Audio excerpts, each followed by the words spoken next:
everyone. This week we are getting into the start of the world wars in the 1900s. So we're going to look this week at what really caused an entire war to break out between most of the major countries throughout Europe and other parts of the world. So let's get started. So, getting into World War I, how does imperialism play a role in all of this? Well, it's one of those key ideas that are going to lead us into that possibility of a great war.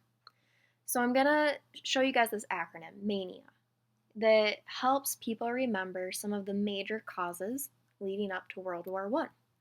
Okay, so the M stands for military or increased military growth. A is alliances. N is nationalism. And I is imperialism. And finally, assassination. Okay, so we're going to break these all down. How did we get to that point of getting into World War I? Okay, so starting first, military growth, right? During this time period, we're starting to get now into the 1900s, late 1800s, early 1900s. We're seeing the glorification of military tradition, right? Living in the old ages, remembering all the different revolutions that countries had just survived through. These stories that were passed down from generations. People lived for these stories, they glorified them.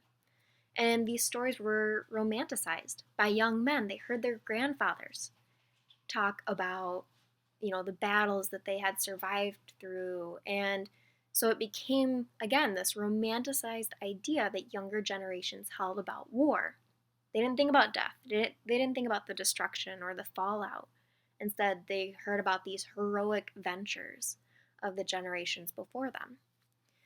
Okay, and we're going to see a lot of countries, because they have this new industrialism, this new way to mass produce, we're starting to see larger and deadlier weapons, unlike we've ever seen in a war before, right? Like the Maxim gun. We've never had a machine gun in war before. We've never had tanks before in war. And we'll talk about the weaponry technology of war next week. But all of this, again, is leading up to that point. Okay. Secondly, the first A of mania, we have our alliances.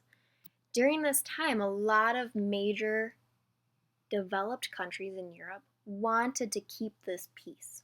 There was about 100 years of peace in Europe.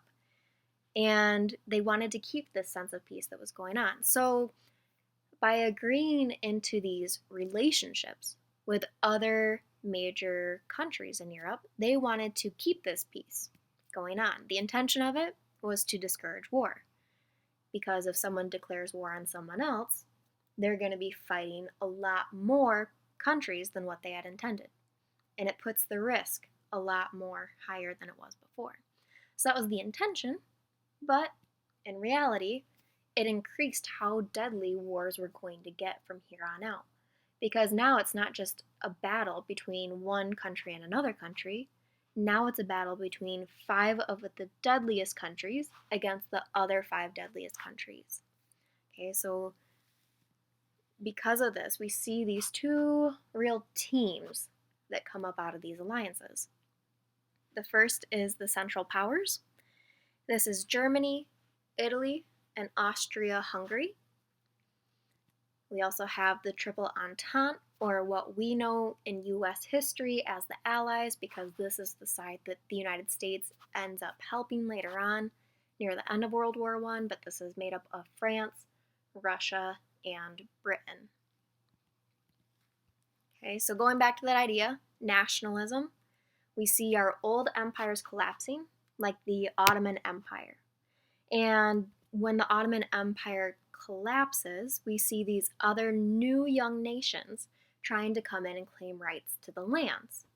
If they get rights to the lands, then they get their resources.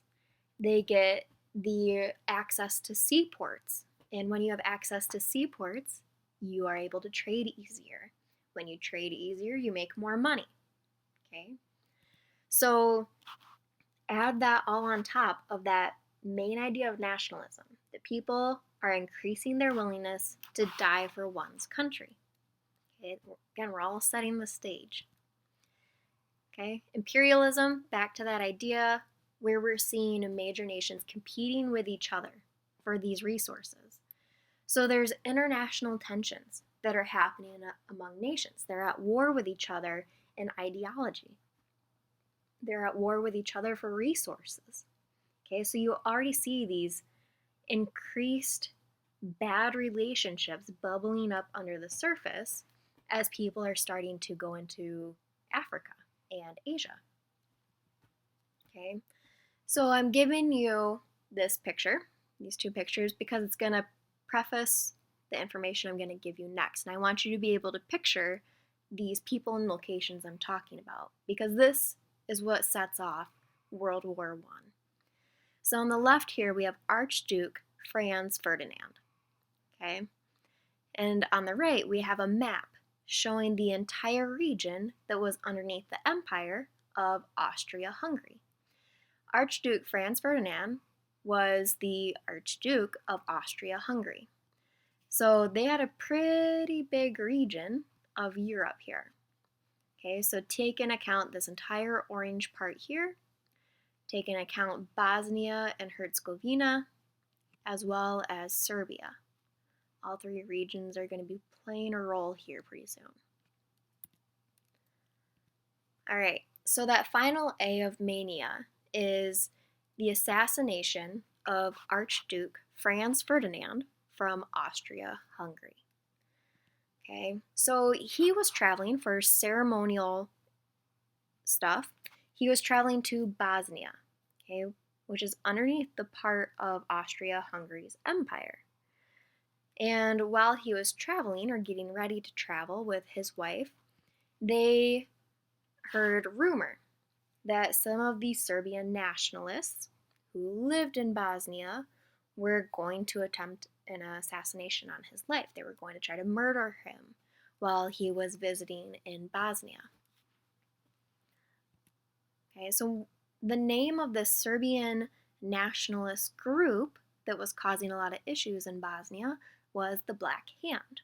And they were a known terrorist group in the region. They were known for assassinating major political figures, holding major protests, and speaking out against Austria-Hungary, because Austria-Hungary and Serbia had a long-standing rivalry that was going on with each other. Okay, so the Black Hand vowed to take action against Archduke Franz Ferdinand. So they were warned. Ferdinand and his wife Sophia were warned of the troubles. So when they first were traveling into the capital, they followed the original route that they had planned in their car, and there were multiple attempts of assassination on their lives from sharpshooters around the area. Luckily, they were able to avoid it, but, that was their luck. Now, on the way out of the capital, whenever they were traveling, they had this agreement with their security team that they would follow an unplanned route, so that way they could avoid any setups, possible attempts on their lives. There was some kind of miscommunication for whatever reason, and Ferdinand and his wife took the originally planned route and ended up getting assassinated along the way traveling out of the capital. Okay, so they ignored the threats, ended up getting killed in their car on the way out of the city. Okay, so what happens because of this assassination? Well, Austria-Hungary sends an ultimatum to Serbia. They wanted to ask, or they demanded, asking that all hostile relationships end, and they must punish any Serbian official that was involved with the assassination, and that Austria-Hungary was going to be involved with the investigation of these Serbian officials. Now, Serbia agreed to most part, but not all parts of the demands. And because they didn't agree to all parts of what was being demanded, Austria-Hungary declares war on Serbia on July 28th, 1914.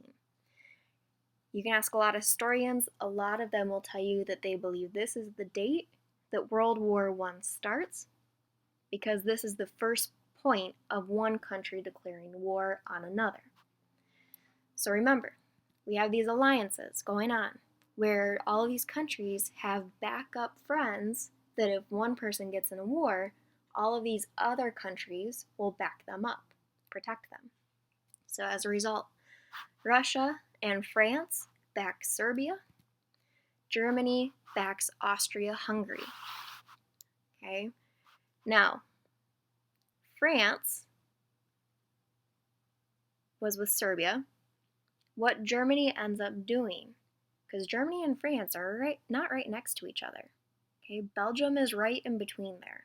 So Germany, their army forces invaded into Belgium, which was a neutral party in all of this. They weren't involved, they hadn't declared war, they were staying out of it. Germany invades Belgium in order to get to France, but it ends up setting off this chain reaction where now they're getting more developed countries from Europe involved with this squabble between Serbia and Austria-Hungary. Okay, and we see the war set in motion. It's even impossible to stop, and that's where we're stopping for this week. So next week, when we get into things, we're going to take a look at World War I. How was this war different than any other part of battle history before? What was the fallout of it? Okay, so we're going to get into all of those things. In the meantime, here's some things for you to consider. Do you think that the Great War could have been avoided? Right? Where could this have been stopped previously up to the point of people declaring war? Outside of the assassination, what are some of those major themes that led up to this possibility of war? So you have to go back to thinking about technology, the societal norms of this time period, that mindset of the people, the way that their economies were set up. Okay, so what are some of those major themes and how did that lead up to war outside of that assassination? Who do you think suffered the most from the outbreak? You can think of this on a country level. Which country was affected the most? You could think of this on a person level. Look at ethnicities that ended up going to war in this. Think about socioeconomic levels. Was it the poor that were hurt more or the rich? Do you see any parallels between that acronym mania of then and what's going on in our world today? Obviously, we're in a weird pandemic time, but in a normal setting, do you think that we see, maybe you agree with this or not, but do you think we see any of those increased military parts? Do we see any alliances that maybe the United States has? Are we friends with other countries? Are you seeing people being more and more proud of our country in ways that maybe aren't safe? Are we as companies going into other parts of the world and breaking down cultures in order to help feed our economy today? Okay, so some things to think about, maybe research on your own. Not asking you to turn in these questions or anything, just kind of guiding questions to keep you involved until next week. But with that being said, thank you. Do your assignments, hopefully, and as always, ask us if you have any questions along the way.